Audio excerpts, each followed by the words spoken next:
নমস্কার বন্ধুরা, লিপিকা রান্নাঘরে আবারও সবাইকে স্বাগত।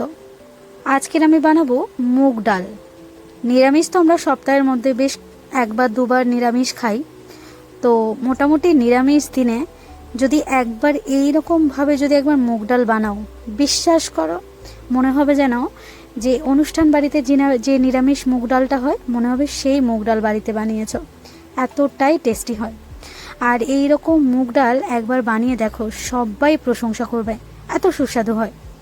তো চলো, আজকের রেসিপিতে থাকছে নিরামিষ মুগ ডালের রেসিপি। অত্যন্ত সহজ একটা রেসিপি, কিন্তু এর স্বাদ কিন্তু অতুলনীয়। তো আজকের রেসিপিটা যারা যারা দেখছো, যদি রেসিপি ভালো লেগে থাকে তাহলে আমাকে একটু সাপোর্ট করে যেও, আর অবশ্যই করে কিন্তু একটা কমেন্ট করো, এইটুকু আশা করছি তোমাদের কাছে। তো এই ডালটা বানানোর জন্য সবার প্রথমে আমি এখানে একটা কড়াই নিয়ে নিয়েছি। কড়াইয়ের মধ্যে আমি দিয়ে দিচ্ছি ডাল। তো আমার এখানে যতটা ডালের প্রয়োজন আমি ততটা ডাল নিয়ে নিয়েছি। এটা একদম ছোট দানার যে ডালটা রয়েছে, সোনা মুগ ডাল, সেই ডাল রয়েছে। অবশ্যই কিন্তু মুগ ডাল বানাতে গেলে কিন্তু ডালের কোয়ালিটি কিন্তু একটু ভালো নিতে হবে, ঠিক আছে? তো আমি ডালটাকে শুকনো কড়াই খুব ভালো করে ভেজে নিয়েছি। ডালের মধ্যে একটু কালার চলে এসেছে, একটু লালচে লালচে হয়ে গিয়েছে। তারপর ডালটাকে ভালো করে 3-4 বার ভালো করে ধুয়ে নিয়েছি। এবার আমি সেই ধুয়ে নেওয়া ডালটা আমি কড়াইয়ের মধ্যে দিয়ে দিলাম। এবার এমনি তো মুগ ডাল সেদ্ধ হতে অনেকক্ষণ সময় লাগে, সেই জন্য আমি একটু বেশি পরিমাণে জল দিচ্ছি। মুসুর ডাল দেখবে যতটা তাড়াতাড়ি সেদ্ধ হয়ে যায়, আমরা কিন্তু সকলেই জানি মুগ ডাল কিন্তু অত তাড়াতাড়ি সেদ্ধ হতে চায় না। তো সেই জন্য জলের পরিমাণটা কিন্তু একটু বাড়িয়ে দিতে হবে। আর এবার এই ডালের মধ্যে আমি দুটো উপকরণ অ্যাড করব সিদ্ধ করার সময়। তো আমি কি দিচ্ছি, আমি এখানে একটা কাঁচা লঙ্কা দিয়ে দেবো। ডালটা ফেটানোর সঙ্গে সঙ্গে কিন্তু এই লঙ্কাটাও কিন্তু ফেটিয়ে নিতে হবে। আর দিয়ে দিচ্ছি 2খানা তেজপাতা। তো এই তেজপাতা আর কাঁচা লঙ্কা দিয়ে কিন্তু ডালটাকে আজকে আমি সেদ্ধ বসাতে দিয়েছি। তো এমনিতে তো গ্যাসে যদি আমরা ডাল সেদ্ধ করতে যাই তো অনেকটা গ্যাস পুড়ে যাবে, প্রেশার কুকারে কিন্তু তবে করতে যাবে না। সেই জন্য আমি ইন্ডাকশানে আমি একটু ডালটাকে সেদ্ধ করে নিয়েছি। এবার ডালটা প্রথমে একটু ফেটিয়ে নেওয়ার পর এর মধ্যে আমি দিয়ে দিলাম পরিমাণ মতো হলুদ। হলুদটা দিয়ে আবার আমি ডালটাকে বেশ ভালোভাবে কিন্তু একটু ফেটিয়ে নেব। তো ডালটাকে একদম সুন্দর করে মিহি করে যতটা পারা যায় সেরকমভাবেই কিন্তু ফেটিয়ে নিতে হবে। এবার আমি এই ডালের মধ্যে দিয়ে দেবো পরিমাণ মতো জল। মুগ ডাল কিন্তু দেখবে যতই পাতলা করো না কেন দেখবে একটু গাঢ় হয়ে যায়, সেই জন্য জলের পরিমাণটা একটু বেশি করে দিতে হবে। তো আমি জলটা পরিমাণ মতো দিয়ে দিয়েছি, এইরকম একটু পাতলা রেখেছি। এইবার ডালটাকে ফুটতে দেব। বেশ অনেকক্ষণ ধরে এই ডালটাকে একটু ফোটাবো, মানে টকবক টকবক করে ফুটে উঠবে এরকম আর কি। তো ডালটা ওদিকে ফুটতে থাক, আর আমি আঁচটাকে কিন্তু একদম কমিয়ে রেখেছি। প্রায় 100-তে দিয়ে আমি ডালটাকে ফুটতে দিয়েছি। আর এদিকে চলো, ডালটা ফুটছে ওদিকে। তোমরা কি করবে, যদি গ্যাসে করো তাহলে গ্যাসের একদিকে ডালটাকে ফোটাতে থাকবে আর একদিকে সাঁতাল দেওয়ার জন্য রেডি হবে। তো আমি আবার একটা কড়াইয়ের মধ্যে পরিমাণ মতো সরিষার তেল দিয়ে দিয়েছি। এর মধ্যে দিয়ে দিলাম 2টো শুকনো লঙ্কা মাঝখান থেকে কেটে দিয়েছি।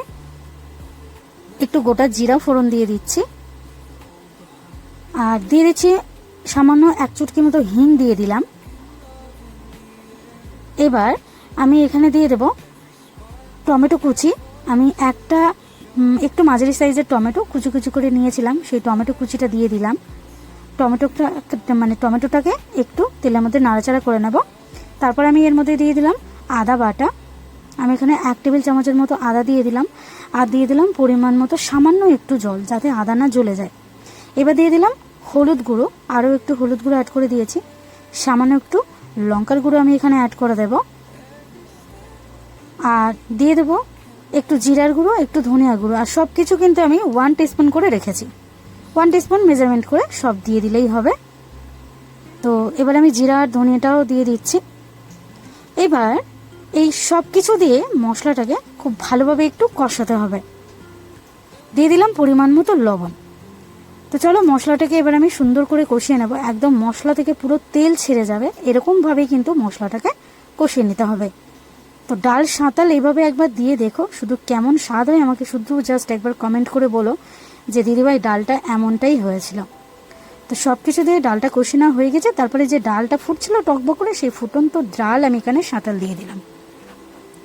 এবার ভালোভাবে একটু নাড়াচাড়া করে নেব, নিয়ে এইবার এই ডালটাকে আবারও আমি কিছুক্ষণ ফুটতে দেবো। তো আমি প্রায় মিনিট 2 মতো ফোটাবো। তার আগে আমি এখানে 1 টেবিল চামচের মতো চিনি অ্যাড করে দিলাম। মুগ ডাল তো আমরা সবাই জানি একটু মিষ্টি মিষ্টি হয়, তো চিনিটাও অ্যাড করে দিলাম। যে যেমন মিষ্টি খাবে সেরকম মেজারমেন্ট করে কিন্তু দিয়ে দেবে। তো এবার ডালটাকে একটু ফুটতে দেবো বেশ কিছুক্ষণ। তো চলো মিনিট 2-2.5 ভালোভাবে একটু ডালটাকে ফুটিয়ে নিচ্ছি। তো ডালটা যখন এরকম টকবক করে ফুটবে, এবার আমি এর মধ্যে দিয়ে দেবো 1/2 টেবিল চামচের মতো ঘি দিয়ে দেবো। তো দেখো 1/2 টেবিল চামচের মতো ঘি আমি একটু দিয়ে দিচ্ছি ডালের মধ্যে। আর এবার আমি দিয়ে দিচ্ছি একটু গরম মশলা। তোমরা যদি পারো তো তাহলে একটু জিরা আর গরম মশলা শুকনো কড়াইতে ভেজে সেটাও দিয়ে দিতে পারো। এতে কিন্তু স্বাদ খুবই সুন্দর হবে, আর একদম অনুষ্ঠান বাড়ির মতো খেতে হবে কিন্তু এই ডালটা। তো যারা যারা মোটামুটি নিরামিষ দিনে ডাল বানাও তারা অবশ্যই কিন্তু আমার এই আজকের ডালের রেসিপিটা দেখলে অবশ্যই একবার ট্রাই করো। আশা করছি সবাইয়ের পছন্দ হবে আর সবাই ভীষণ প্রশংসা করবে। এবার সবশেষে কি করতে হবে, আমি 3-4টে কাঁচা লঙ্কা একটুখানি মাঝখান থেকে চিড়ে নিয়ে দিয়ে দিলাম ডালের মধ্যে। ডালটাকে আরও 1 মিনিট জাস্ট ফুটিয়ে নেবো। আর এরকম দেখো ঘনত্ব রেখে আমি ডালটাকে নামিয়ে নেবো। খুব বেশি আবার ঘন করতে যাবে না, তাহলে ডাল তো বসে যাবে। তো ব্যাস আমার ডালের রেসিপি কিন্তু আজকের এই পর্যন্তই। একটু ঢাকা দিয়ে জাস্ট কাঁচা লঙ্কা স্বাদটা ডালের মধ্যে মিশে যাবে, সেই জন্য একটু ঢাকা দিয়ে দিলাম। দিয়ে 30 সেকেন্ড পর আমি গ্যাসটাকে বন্ধ করে দিয়েছি। তো চলো তৈরি হয়ে গেল এই সুস্বাদু নিরামিষ ডাল।